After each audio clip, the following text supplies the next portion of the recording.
In the deepest and darkest part of the jungle, in the most remote places of the world, that's where you'll find them, living off of what nature offers them, eating only what they find out there in the wild. And if you're not careful, you might end up on their plate too. Watch out, there's a spear coming straight for you. What's that? A note written on it? It says 10 most unusual tribes you won't believe exist. Now grab your popcorn and let's get started with number 10. The Huli Wigman. Known as the Papua New Guinea tribe, this group is famous for the strange hats that they make up of their own hair. That's right, in this tribe you'll find well over 40,000 men and women that have used their own hair for the sake of either making hats for themselves or selling it to others for similar uses. They are also known for their bright yellow face paint and clawed axe which they use to imitate all rival tribes. When it's hunting season, they will sometimes perform their classic bird dance too, mimicking the sounds of the birds of paradise, while the rest of the group basks in the sun. Although they are not entirely traditional from a lifestyle point of view, they still do live off the jungle's fruits for the most part. They do allow tourists to visit, however, which is definitely a good thing since many people have been dying to get a look at their strange and impressive hair hats and customs. Number 9. The Dogon. Going all the way to West Africa, we have the incredibly courageous mountain climbers themselves, the Dogon. This tribe is known for the fact that they actually live on the side of the formidable Bandiagara cliffs, where they collect pigeon and bat guano, then sell it alongside ancient Telem artifacts, which bring them quite a large sum of money in the Western art collector's market.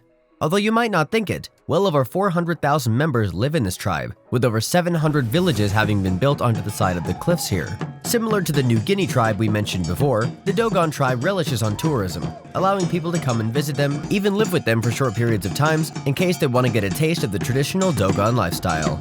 Number 8. The Chimbu skeleton dancers.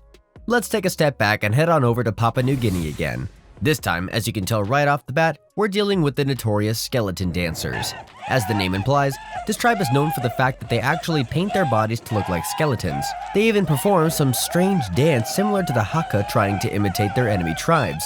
Not very much is known about them, except for the fact that they still perform male-female segregation, with women being forced to live away from men at all times until their families unite. Although nowhere near as modernized as the other tribes mentioned before, the Chimbu skeleton dancers are still somewhat accustomed to tourists. As for the right amount of money, they will allow the people to see their mysterious skeleton dance and even join in on the fun.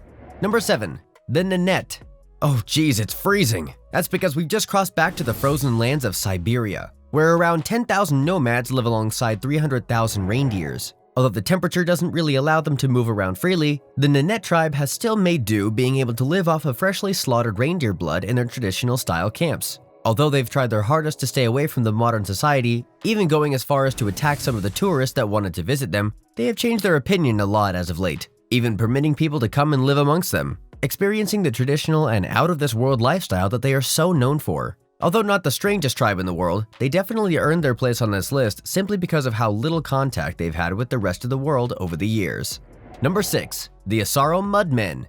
What else can we say about the Asaro Mud Men other than the fact that we really don't want to touch them while wearing our white clothes?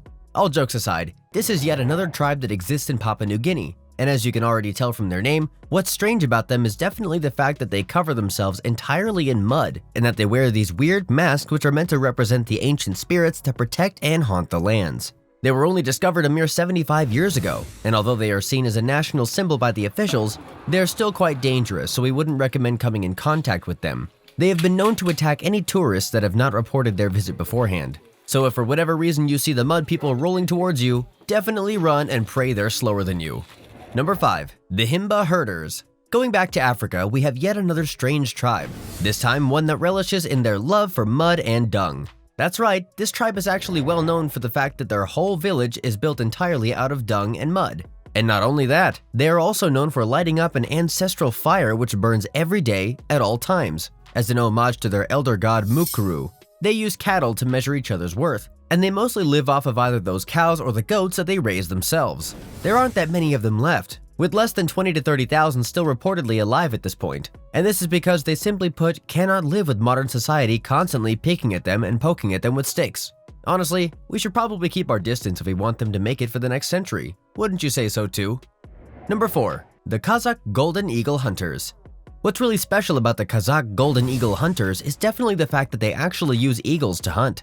They usually go after foxes, marmots, and even wolves. Catching a wolf is actually considered to be a great honor in their tribe, as each child is forced to go hunting right after they turn 13. Why 13? Because that's when they can actually successfully carry the weight of a golden eagle. There are well over 100,000 members left, but at this moment, less than 300 of them know how to successfully use eagles to hunt.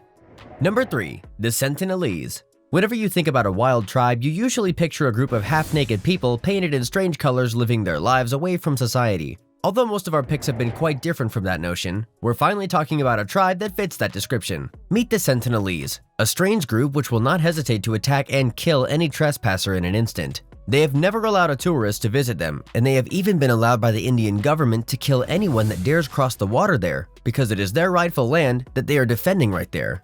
Number 2. The Kion. The Kion are especially known for the fact that their women actually wear multiple brass neck rings over the course of their lifetime. As strange as this may be, ever since the child reaches puberty, they are forced to wear the strange accessory as time moves on. They only get more and more rings added. As a result, their neck shoulders actually get pushed down, making it seem as if they have extremely long necks. They have been covered multiple times by now, as they are quite friendly to onlookers and will even allow strangers to experience the traditional Kion lifestyle if they so want to. They will not put any rings around your neck, however, as they consider that to be an honor you must earn. Number 1. The Korowai.